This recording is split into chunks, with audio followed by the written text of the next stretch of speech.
do too bad. I almost beat him. He gave me 2 strokes a hole, but still, I almost beat him. And he plays off 6. That's brilliant. So I've had a good coach over the years, so we'll see. See if I can hold up to you lot.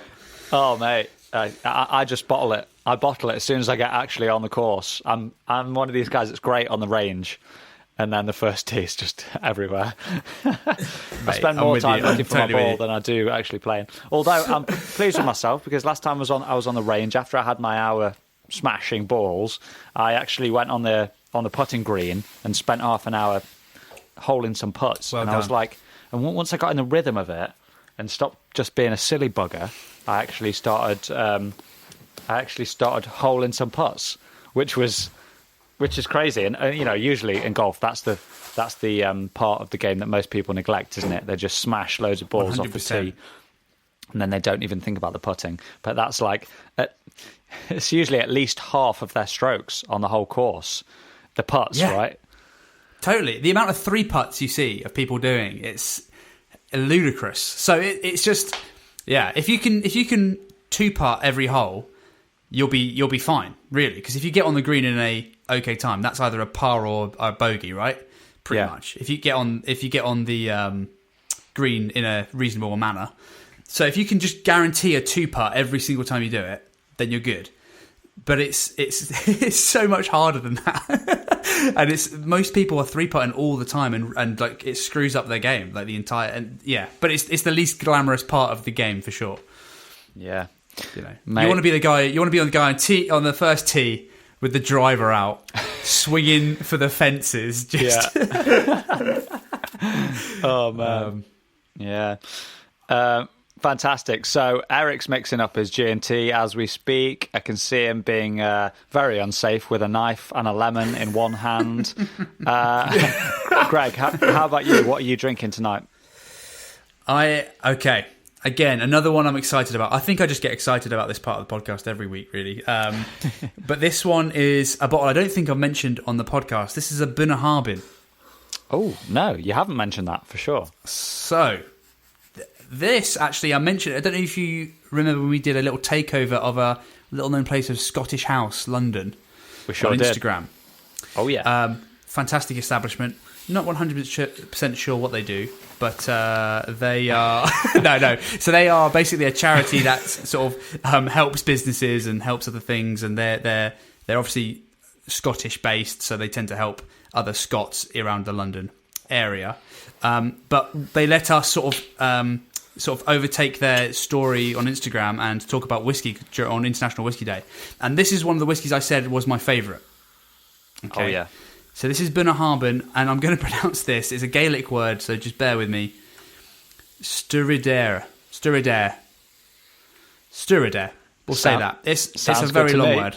Yeah. Anyway, it's a non-age statement bottling of Bunnahabhain, and it's from Islay.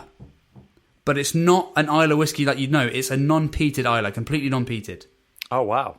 Okay. So, no smoke on this at all. On the nose, it is vanilla milkshake and mixed with like the sea air. Like if you're on a pier or something and it's windy and you've got that sort of like salty sea air in the air. Just imagine those two things on your nose, and it's just so amazing. Such a lovely smell. And on the taste, it's incredibly malty. So I think it is quite young because it has got that new make spirit taste to it, where it's fresh, it's very malty, it's very bready. It's also quite sweet, but it's 46% out the bottle, and I'm drinking it neat at the moment, and it's very easy to drink. So I don't know, I can't tell how old it is. I wouldn't be able to guess. It's very light in colour, very light yellow, but it's easy to drink. It's 46%, so you've got plenty of alcohol in there, plenty of flavour packed into this thing. You could probably put a drop of water in, it would open it up a bit more. But yeah, man, I really can't knock this. For a non-peated whiskey, it's absolutely fantastic. And I think not particularly well-known distillery, but Bunnahabhain, if you can see one and you can afford it, because they're not that cheap, definitely get it.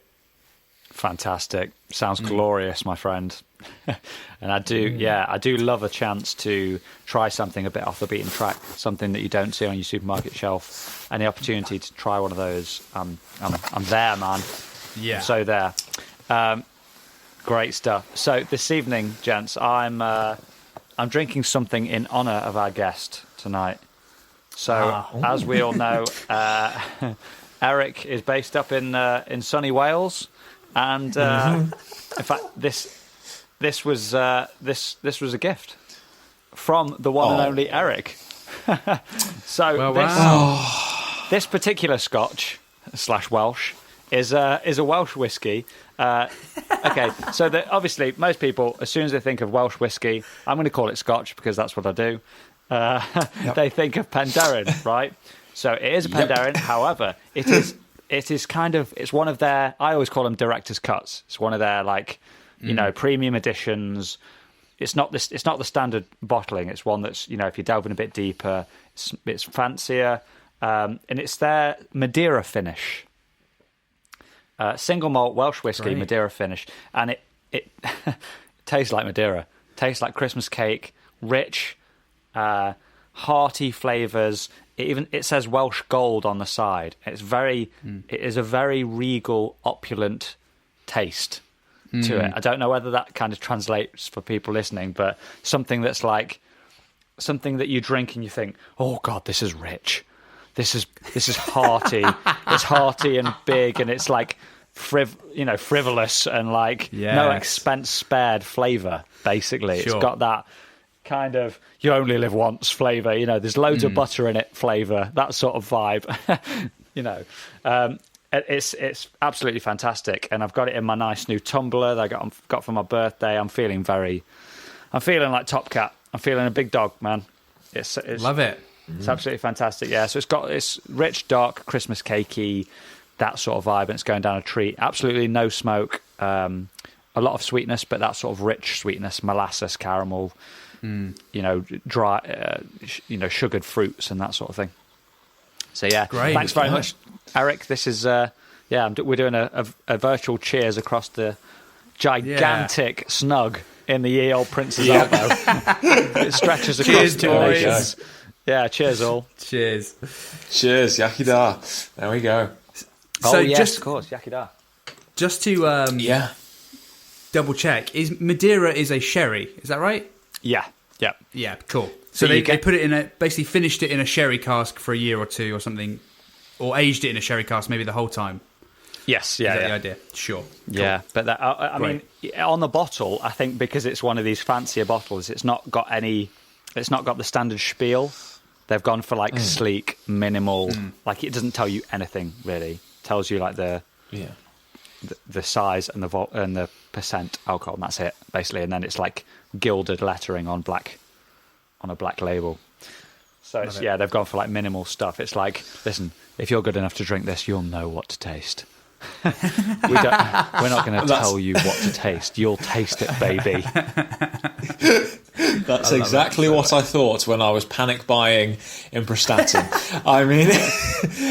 I suppose that's a good one for eagle-eared listeners to get their pens and pads out for those Christmas drinks, because the irony was I bought that as a Christmas beverage before the lockdown hit.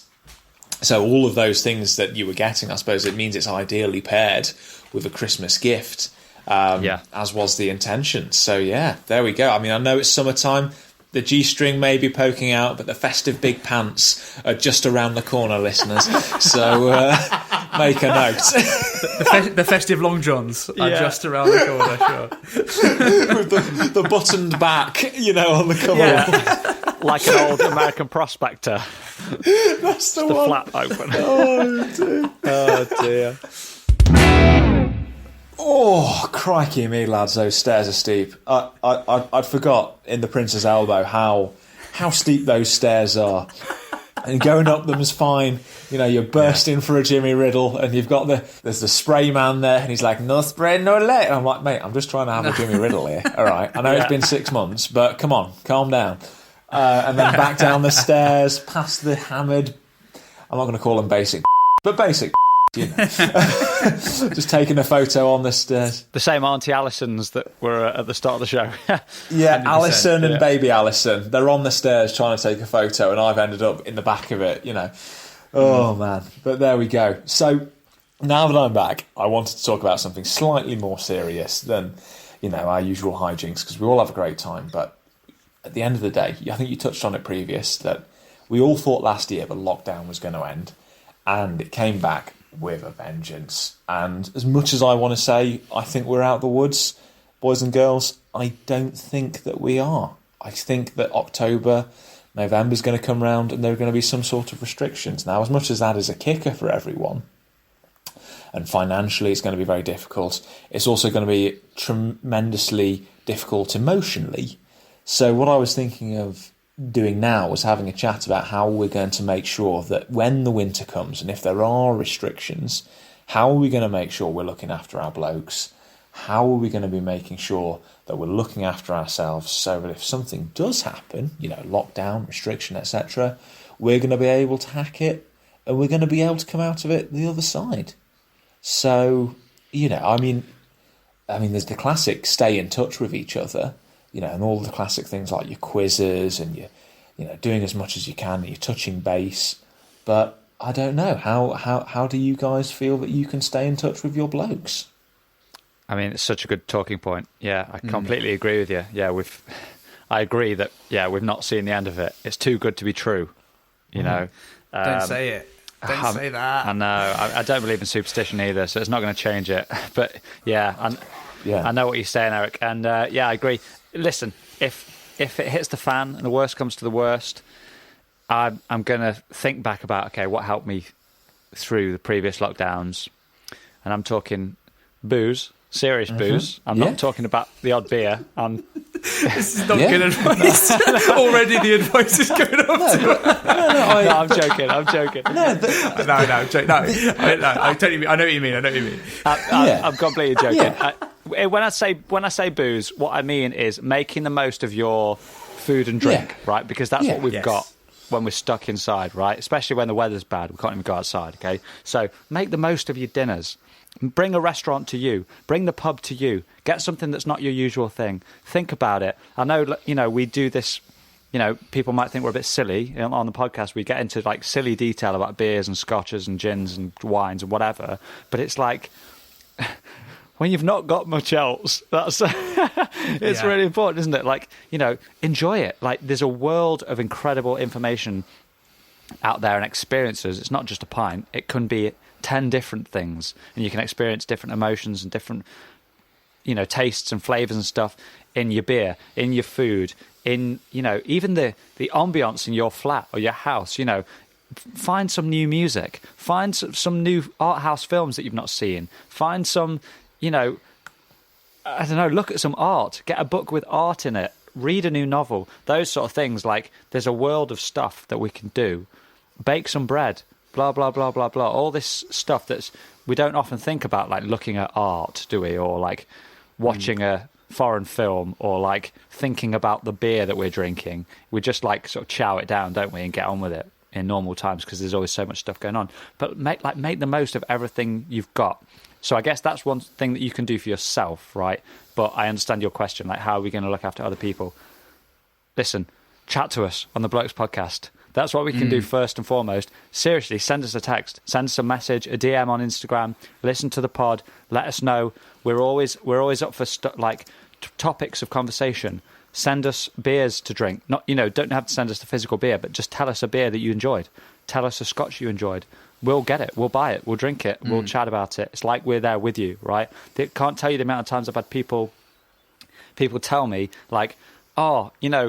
I know you're just mucking about on a podcast, but it was really enjoyable, and I listen to it every week when I go to work, or every week when I go on a run, or, in my house when I'm painting, I listen to you for 10 hours straight, blah, blah, blah. It's I can't believe people do that, but I can believe it. Do you know what I mean? Because mates are mates, and that's, when I'm not tooting our horns, but just having two of your mates chat about some funny stuff, or occasionally serious stuff, it cheers you up, doesn't it? It's like you're in the pub with them. That's the reason we started this at the start of lockdown, and we're going to continue it for that sort of reason. So, get in touch. We're not famous people. We're not rich people. We're just lads, like everybody else. So seriously, have a chat. If you want to come on, even if you're a rando, we've never met you. We don't care. Great. Get in touch. Yeah. Who are you? Come on. Let's have a chat. Yeah. That sort of thing, 100%. Also, I'm going to say make the most of whatever easing of restrictions is available at the time.